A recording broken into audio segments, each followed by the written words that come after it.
tôi đang làm sao nghe vẫn rap thẳng vậy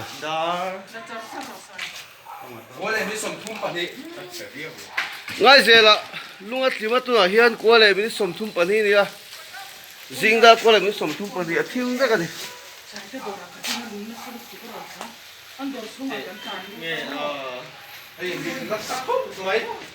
hey khát với cái gì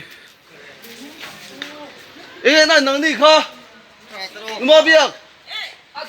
để lâu mà ngồi ruộng khá là nói vắc su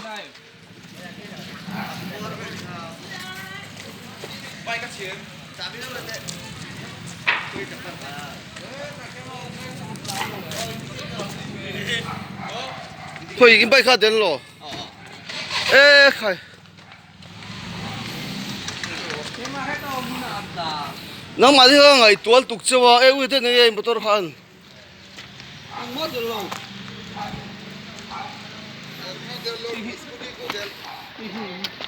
có motor khu để làm lệ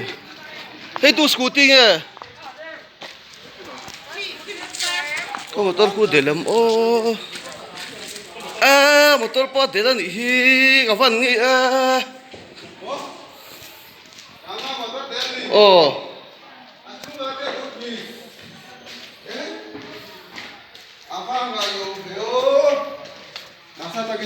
nó phân gì thế nghe một tôi cô bấm park về là mà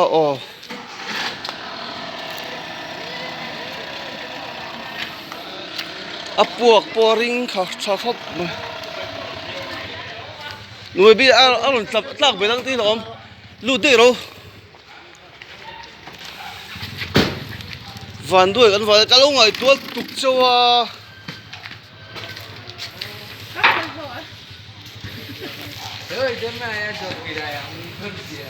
tuổi hiện đại là sao người ta nó là plug rồi